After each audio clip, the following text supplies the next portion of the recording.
नमस्कार, news India देख रहे हैं आप। मैं हूं आपके साथ सपना। रुक करेंगे देवभूमि की खबरों का। हरिद्वार के वन क्षेत्रों में भी स्वच्छ भारत अभियान के तहत मेगा स्वच्छता अभियान लगातार जारी है, जहां राजाजी टाइगर रिजर्व प्रशासन की ओर से आबादी से सटे वन क्षेत्रों में विशेष सफाई अभियान चलाया जा रहा है, जिसमें वन विभाग के कर्मचारियों ने सक्रिय भागीदारी की। इस अभियान के तहत मनसा देवी, चंडी देवी सहित आसपास स्थित सिद्ध पीठों और उनके संपर्क मार्गों पर साफ सफाई कर पर्यावरण संरक्षण का संदेश दिया गया। वन कर्मियों की ओर से कचरा हटाकर वन क्षेत्र को स्वच्छ और सुरक्षित बनाए रखने की कोशिश की गई। सहायक वन संरक्षक अजय लिंगवाल ने कहा कि साफ सफाई रखना हम सभी की जिम्मेदारी है। जैसा कि हम लोग सब जानते हैं, आज 7 फरवरी को पूरे हरिद्वार जिले में बृहद सफाई अभियान का जो है आयोजन किया गया है। जिलाधिकारी महोदय के आह्वान पे न केवल तमाम सरकारी विभाग एवं हमारे जो भी स्थानीय जनता है, समुदाय है, उन लोगों के सहयोग से ये जो है सफाई अभियान चलाया जा रहा है। और राजाजी टाइगर रिजर्व की ओर से जितना भी हमारा वन क्षेत्र आबादी से लगा हुआ है, जहाँ ज़्यादातर जो है अपशिष्ट प्रबंधन में समस्या आती है, ऐसे क्षेत्रों में हम लोग जो है विशेष ध्यान देते हुए सफाई अभियान का आयोजन करवा रहे हैं। अल्मोड़ा में राज्य कर्मचारी संयुक्त परिषद उत्तराखंड ने अपनी मांगों को लेकर गांधी पार्क में 1 दिवसीय धरना दिया। कर्मचारी नेताओं ने बताया कि आगामी 21 फरवरी को देहरादून में कर्मचारी प्रदेश स्तरीय धरना प्रदर्शन करेंगे। इसके बाद 13 मार्च को राजधानी देहरादून में प्रदेश स्तरीय रैली आयोजित की जाएगी।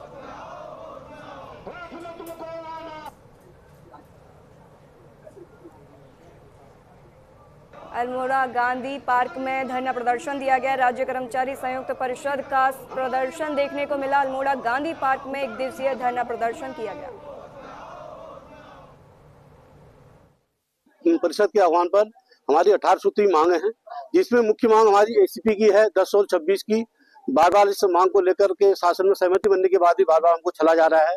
गोल्डन कार्ड की विसंगति सहित तमाम हमारी 18 सूत्री मांगे हैं, जिन पर सरकार लगातार हमको छलने का काम कर रही है।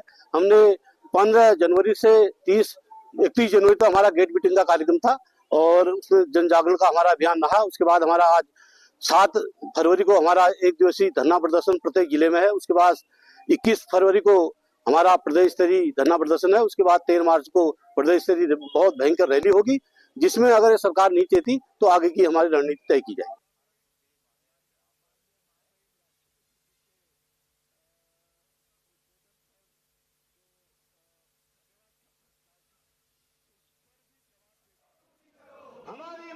राज्य कर्मचारियों की 18 सूत्रीय मांगे यहाँ पर हैं, जो पिछले कई सालों से जो है उसमें पेंडिंग पड़ी हुई है, जबकि शासन अपनी तरफ से कई बार इसमें सहमति भी दे चुका है, लेकिन उसके शासनादेश जारी नहीं हो रहे हैं और सरकार की मंशा लग रही कि देने की नहीं है, कर्मचारियों को बार बार चला जा रहा है। तो उसी के क्रम में आज यहाँ पर हमने एक धरना प्रदर्शन रैली का कार्यक्रम रखा है और जिसके बाद जो है जिलाधिकारी के माध्यम से माननीय मुख्यमंत्री जी को ज्ञापन भी प्रेषित किया जाए। रुड़की के विश्व प्रसिद्ध पिरान कलियर दरगाह में हुड़दंग और मारपीट की घटनाएं सामने आई हैं, जहां दरगाह परिसर से झगड़े और अराजकता का वीडियो सोशल मीडिया पर वायरल हो रहा है, जिससे श्रद्धालुओं में डर का माहौल बना हुआ है।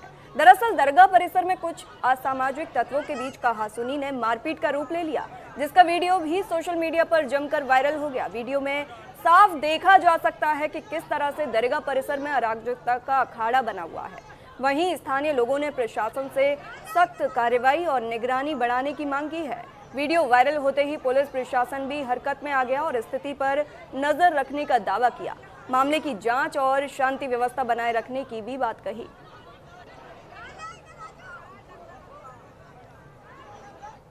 खबरों में आगे बढ़ेंगे। हरिद्वार के सप्तऋषि आश्रम में गुरुदेव समाधि मंदिर का ऐतिहासिक मूर्ति अनावरण कार्यक्रम का विधिवत समापन हो गया है। 3 दिनों तक चलने वाले इस कार्यक्रम के समापन पर रक्षा मंत्री राजनाथ सिंह, यूपी के सीएम योगी आदित्यनाथ और उत्तराखंड सीएम पुष्कर सिंह धामी समेत बड़ी हस्तियां पहुंची। राजनीतिक क्षेत्र की दिग्गज हस्तियों की मौजूदगी में यह भव्य धार्मिक आयोजन कड़े सुरक्षा घेरे में संपन्न हुआ। कार्यक्रम के अंतिम दिन राजनाथ सिंह और योगी आदित्यनाथ ने गुरुदेव समाधि मंदिर में मूर्ति का विधिवत अनावरण किया। आचार्य महामंडलेश्वर स्वामी अवधेशानंद गिरी महाराज सहित संत महात्मा भी मौजूद रहे।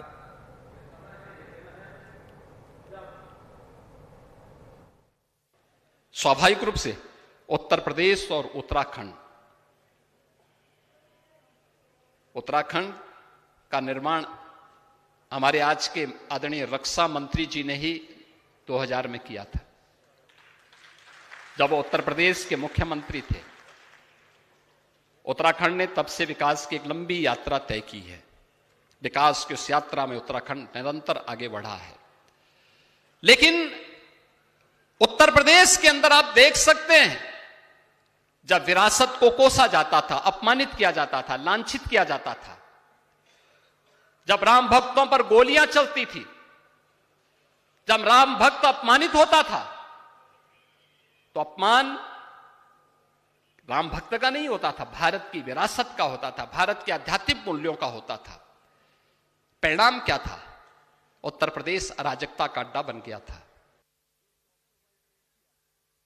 मैं देशवासियों को सनातन संस्कृति के, मैं कह सकता हूं, उसको चरमोत्कर्ष पर पहुंचाने वाले पूज्य गुरुदेव के स्मृतियों को नमन करते हुए भारतवर्षवासियों को, प्रदेशवासियों को बहुत बहुत बधाइयां देता हूं। ये समाधि उत्सव आज संपन्न हो गया ऐसा लगता होगा, पर हमने समाधि वर्ष घोषित किया है। पूज्य महाराज जी के समाधि समारोह का वर्ष घोषित किया है। तो पूरे 1 साल तक हम अलग अलग कार्यक्रम चलाएंगे, सेवा के कार्यक्रम चलाएंगे, मेडिकल कैंप चलाएंगे। हम वहाँ हो सकता है कि हम नेत्र चिकित्सा का कोई उपक्रम लेकर आएँ और पूरे वर्ष भर हम सेवा के कार्य करना चाहेंगे। उनके लिए जो साधनहीन है, उनके लिए जो असमर्थ है, उनके लिए जो अशक्य है, उनके लिए हमको सेवा की योजना समाधि के माध्यम से लेकर। हरिद्वार में जिलाधिकारी मयूर दीक्षित के निर्देश पर जिले भर में एक दिन 1 घंटा एक साथ थीम पर मेगा सफाई अभियान की भव्य शुरुआत हुई। प्रशासन ने कई टीमों के साथ सड़कों, पार्कों और सार्वजनिक स्थानों पर व्यापक सफाई अभियान चलाया। बताते चले कि मुख्य विकास अधिकारी और उप जिलाधिकारी ने पंत द्वीप पार्किंग पहुंचकर शांति कुंज के अनुयायियों और कर्मचारियों के साथ मिलकर सफाई की। यह अभियान धार्मिक नगरी को साफ सुथरा बनाने की दिशा में एक बड़ा कदम है।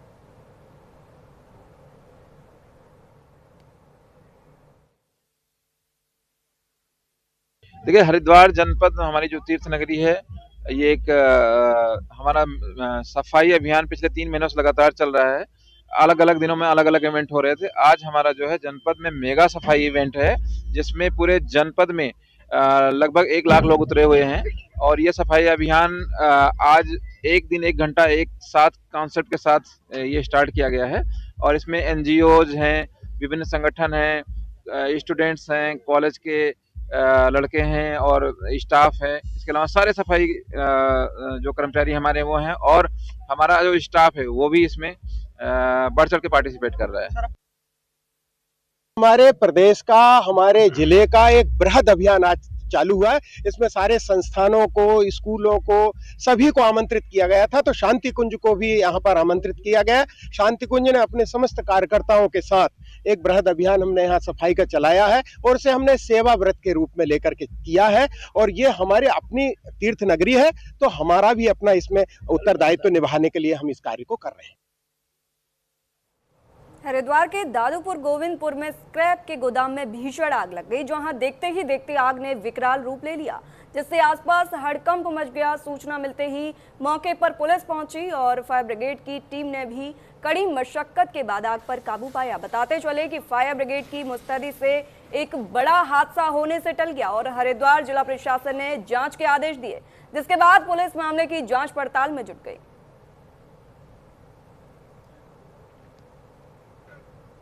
हरिद्वार में कुंभ मेला 2027 की तैयारियों में उत्तराखंड सरकार फुल स्पीड पर है, जहां लोक निर्माण विभाग के सचिव पंकज कुमार पांडे IAS ने हरिद्वार जनपद में निर्माणाधीन कार्यों का स्थलीय निरीक्षण किया। निरीक्षण के दौरान उन्होंने NHAI के तहत मुजफ्फरनगर हरिद्वार रोड का जायजा लिया। दिल्ली देहरादून एक्सप्रेसवे के हरिद्वार शहर और हरिद्वार बाईपास की प्रगति भी परखी।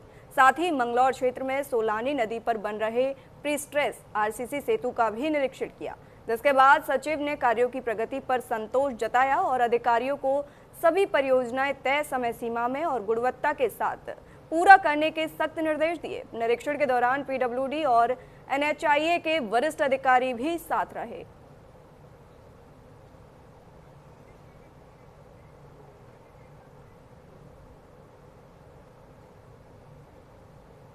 हरिद्वार कुंभ मेला 2027 27 की तैयारियां जोरों पर हैं। पीडब्ल्यूडी सचिव ने कार्यों का निरीक्षण किया। सचिव ने पूरे कामकाज का जायजा लिया। बताते हरिद्वार को वेब सीरीज घूसखोर पंडित को लेकर हरिद्वार में उत्तर प्रदेश के उप मुख्यमंत्री ब्रजेश पाठक ने कड़ी आपत्ति जताई है। उन्होंने इस तरह के शब्दों और कथानक कड़े शब्दों में निंदा करते हुए कहा कि यह वेब सीरीज एक विशेष समाज, खासकर ब्राह्मण समाज को टारगेट करने की कोशिश है।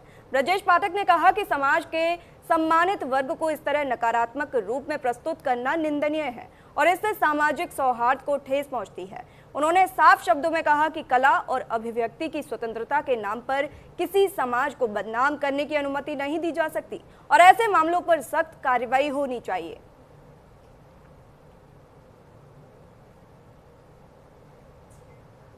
बहुत ही निंदनीय है।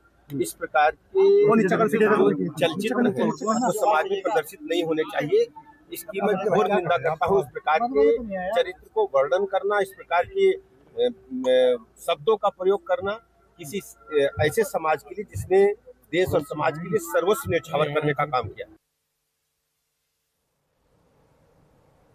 उत्तराखंड में सामने आए कथित समाज कल्याण घोटाले ने प्रदेश की राजनीति में नया उबाल पैदा कर दिया है। इस मामले पर अपनी बेबाक राय रखते हुए पूर्व कैबिनेट मंत्री हरक सिंह रावत ने इसे उत्तराखंड का बड़ा दुर्भाग्य करार दिया। उन्होंने कहा कि एक ही व्यक्ति के दो पेंशन लेने का यह खेल बिना किसी ऊपरी मिली भगत के मुमकिन नहीं है। रावत ने गंभीर आरोप लगाते हुए कहा कि कुछ लोगों ने जनता के पैसे को अपनी निजी कमाई का अड्डा बना लिया है, जबकि प्रदेश के असली पात्र बुजुर्ग और जरूरतमंद आज भी मामूली पेंशन के लिए भटक रहे हैं। देखिए, ये मैं सोचता हूँ बहुत बड़ा दुर्भाग्य है उत्तराखंड का, और ये बिना मिली भगत के नहीं हो सकता है। ये कुछ लोगों ने अपने खाने कमाने का धंधा बना रखा है और एक तरफ किसी को एक भी पेंशन नहीं मिल रही है, किसी को कोई सहायता नहीं मिल रही है, और समाज कल्याण विभाग जो है बहुत सारे लोगों के जो सब्सिडियां होती हैं, गरीबों की सब्सिडियां होती हैं, जो वृद्धों की सब्सिडियां होती हैं, अनुसूचित जाति के लोगों को बहुत सारी योजनाओं में सब्सिडी होती है, उसके लिए समाज कल्याण विभाग के पास पैसा नहीं है। और एक तरफ आप इस तरह भ्रष्टाचार कर रहे हो, बिना बड़े अधिकारियों की मर्जी के या उनकी जानकारी के इतना बड़ा घोटाला नहीं हो सकता है। उत्तर प्रदेश की कैराना लोकसभा सीट से समाजवादी पार्टी की सांसद इकरा हसन ने उत्तराखंड दौरे के दौरान प्रधानमंत्री नरेंद्र मोदी की संसद में सुरक्षा व्यवस्था को लेकर सरकार पर तीखा हमला बोला है। जहां सांसद इकरा हसन ने कहा कि अगर संसद के अंदर देश के प्रधानमंत्री की सुरक्षा को महिला सांसदों से खतरा बताया जा रहा है तो यह पूरे देश के लिए शर्मनाक है। उन्होंने कहा कि सदन में देश के रक्षा मंत्री भी मौजूद रहते हैं और प्रधानमंत्री की सुरक्षा सुनिश्चित करना उनकी जिम्मेदारी है। सपा सांसद ने यह भी आरोप लगाया कि देश गंभीर परिस्थितियों से गुजर रहा है, लेकिन सरकार का ध्यान इन मुद्दों पर नहीं है। इसके बजाय सरकार विपक्ष की आवाज को कैसे दबाया जाए, इसी पर काम करती हुई नजर आ रही है। मंत्री मौजूद हो, जिस सदन में होम मिनिस्टर मौजूद हो, जिस सदन में देश की ग्रीन और सबसे बड़ी पंचायत में देश भर से चुने हुए सदस्य मौजूद हो, हर तरह की सिक्योरिटी और फैसिलिटी जिस सदन में मौजूद हो, उस सदन में अगर महिला सांसदों से 56 इंच के हमारे प्रधानमंत्री जी को डर लग रहा है तो मुझे लगता है इससे बड़ी शर्म की बात हमारे देश के लिए कुछ हो ही नहीं सकती। भाजपा के लोग अक्सर ये कहते हैं कि विपक्ष के लोग विदेश में जाकर देश को बदनाम करते हैं। इससे बड़ी बदनामी क्या होगी हमारे देश की कि जब ये कहा जा रहा है कि हमारे देश के प्रधानमंत्री अपनी ही संसद में अपने ही सांसदों से उन्हें खतरा महसूस हो रहा है, तो इससे बड़ी तो शर्म की बात कोई हो ही नहीं सकती हमारे लिए। उत्तराखंड में धार्मिक पर्यटन को नई ऊंचाइयों पर ले जाने की दिशा में एक और बड़ा कदम उठाया जा रहा है, जहां पर्यटन नगरी ऋषिकेश के बाद अब प्रदेश के प्रसिद्ध कैंची धाम में भी ग्लास ब्रिज का निर्माण होने जा रहा है। श्रद्धालुओं और पर्यटकों की सुविधा को ध्यान में रखते हुए प्रस्तावित इस आधुनिक पुल का नाम ओम ब्रिज रखा गया है। यह ब्रिज कैंची धाम मंदिर परिसर को सीधे मुख्य सड़क से जोड़ेगा, जिससे दर्शन के लिए आने वाले हजारों भक्तों को बड़ी राहत मिलने की उम्मीद है। कैंची धाम बाबा नीम करौली महाराज की तपोभूमि के रूप में दुनिया भर में प्रसिद्ध है। हर साल देश विदेश से लाखों श्रद्धालु यहां दर्शन के लिए पहुंचते हैं। विशेष रूप से वार्षिक मेले और धार्मिक पर्वों के दौरान यहां भीड़ उमड़ती है, जिससे सड़क पर लंबा जाम और अव्यवस्था की स्थिति बन जाती है। ऐसे में ओम ब्रिज का निर्माण भीड़ प्रबंधन के साथ साथ श्रद्धालुओं की आवाजाही में अहम भूमिका निभाएगा।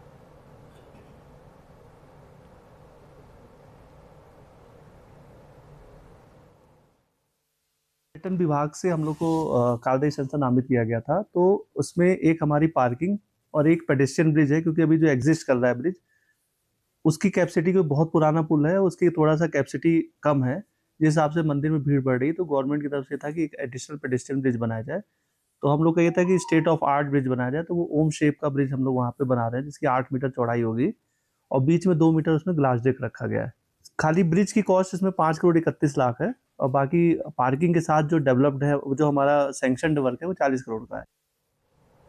चंपावत में जन जन सरकार कार्यक्रम के तहत जिलाधिकारी की अध्यक्षता में नगर पालिका लोहा घाट की ओर से रामलीला मैदान में शिविर का आयोजन किया गया, जिसमें नगर क्षेत्र के अलावा दूर दूर ग्रामीण क्षेत्र से पहुंचे लोगों ने जिलाधिकारी के सामने अपनी समस्याओं को रखा और समाधान की मांग की। जिलाधिकारी ने सभी ग्रामीणों की समस्याओं को काफी गंभीरता से सुना और संबंधित विभाग के अधिकारियों को जल्द से जल्द समस्याओं के समाधान के निर्देश दिए। बताते चले कि शिविर में डीएम ने 150 से ज्यादा शिकायतों का समाधान किया। शिविर से समस्याओं का समाधान लेकर लौटे लोगों ने कहा कि वे लोग जन जन की सरकार जन जन के द्वार कार्यक्रम के लिए मुख्यमंत्री पुष्कर सिंह धामी व जिलाधिकारी चंपावत मनीष कुमार को धन्यवाद देते हैं। इसी दौरान कई बीजेपी नेता और जिला स्तरीय अधिकारी भी मौजूद रहे।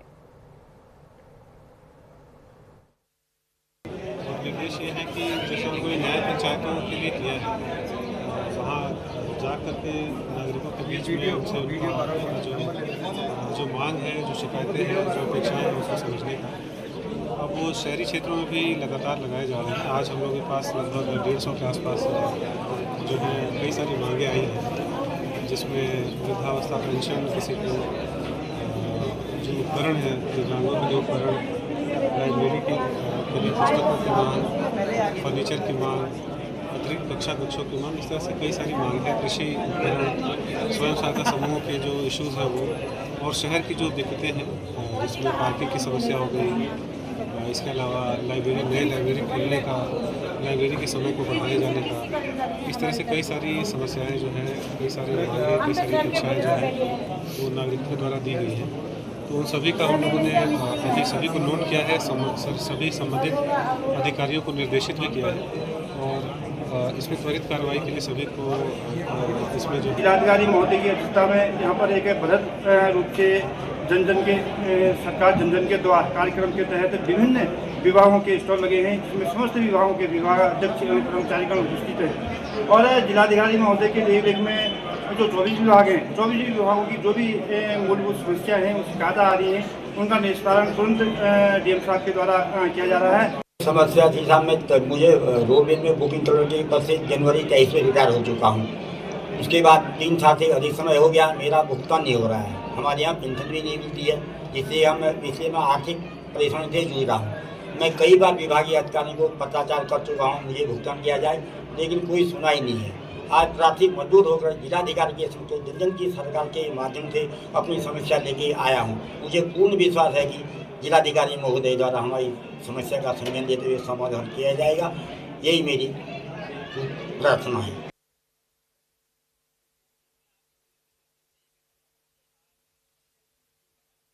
रामला मंच में डीएम साहब आए और उन्होंने सभी विभागों को यहाँ बुलाया और मेरे भी वार्ड में, मैं बजरंगबली वार्ड में रहता हूँ, उसकी भी कुछ समस्याएं थी जल संस्थान को लेकर और बिजली विभाग को लेकर। तो डीएम साहब का मैं तहे दिल से धन्यवाद करना चाहूँगा कि उन्होंने तुरंत कहा कि 1 हफ्ते में वो समस्या का समाधान हो जाएगा करेगा।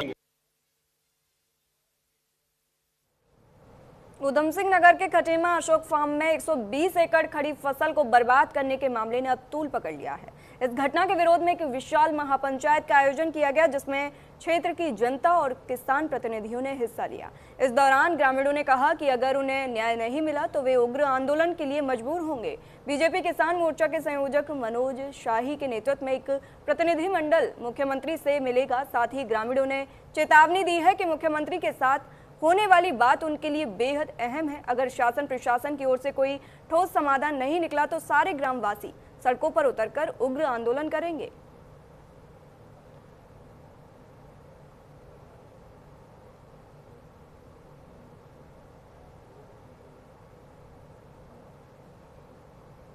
तो यही कहना है जो 60 साल बाद आके कह रहे हैं वो प्रूफ दें।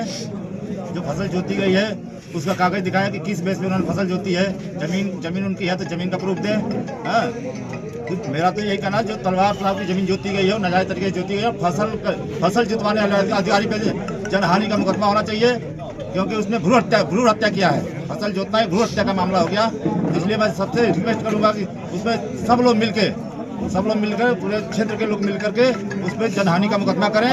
31 तारीख को किरण तलवार जी की खड़ी फसल को जोत दिया है, वो बहुत ही गलत हुआ है, अन्याय हुआ है इनके साथ। खड़ी फसल को नहीं जोतना चाहिए था। प्रशासन ने अगर दूसरी पार्टी जीती है तो उसको कब्जा फसल कटने के बाद देना चाहिए था और संविधान के दायरे में देना चाहिए। खड़ी फसल जोत कर उन्होंने बहुत नुकसान किया है और ऐसे अधिकारियों की भी और ऐसी पार्टियों के खिलाफ कार्रवाई होनी चाहिए। मेरा ये कहना, सबसे पहले तो इन्होंने जो भी कृत्य किया बहुत गलत किया, निंदनीय है। और कोर्ट में जो भी चल रहा था उस हिसाब चलता रहता, जो भी होता निर्णय आता, लेकिन खड़ी फसल जोतना, इन्होंने जो खड़ी गेहूं, लाही और गन्ने की फसल जोत दी है बहुत निंदनीय है, आपराधिक काम है। तो इसीलिए आज महापंचायत हुई थी, पूरे क्षेत्र के लोग यहाँ हम लोग इकट्ठे हुए थे और इकट्ठे होकर निर्णय किया गया है कि सीएम साहब से मिल के और उनसे वार्ता किया जाएगा। हमारे सीएम साहब आएंगे। मैं एक रिक्वेस्ट सीएम साहब को भी मैं ये देना चाहता हूँ। गांव के लोग खुद ही बोल रहे हैं कि हम सब आपके साथ वहाँ पर हम जाएंगे, हम खुद वहाँ पर खड़े होंगे और जो गलत है वो हम सामने जरा दिखाएंगे।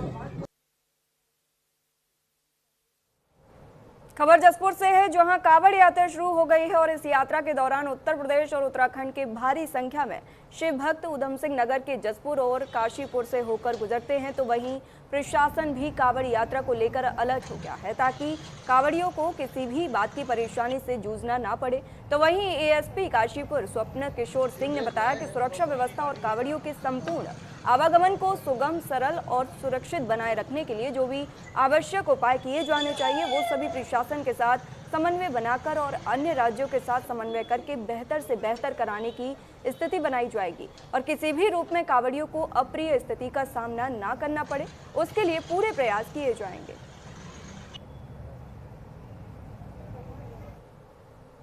सुरक्षा व्यवस्था और जो कांवड़िए हैं उनके संपूर्ण आवागमन को बिल्कुल ही सुगम, सरल, सुरक्षित बनाए रखने के लिए जो भी आवश्यक उपाय किए जाने चाहिए वे सभी प्रशासन के साथ समन्वय बनाकर और अन्य जो स्टेक होल्डर्स हैं उन सभी से समन्वय करके बेहतर से बेहतर कराने की स्थिति बनाई जाएगी। किसी भी रूप में उन्हें किसी अप्रिय स्थिति का सामना न करना पड़े, इसके लिए पूरे प्रयास किए जाएंगे और उनकी पूरी यात्रा सरल, सुगम और सुरक्षित रूप से संपन्न हो, यह सुनिश्चित कराया जाए। फिलहाल इस बुलेटिन में इतना ही, रुकते एक छोटे से ब्रेक के लिए।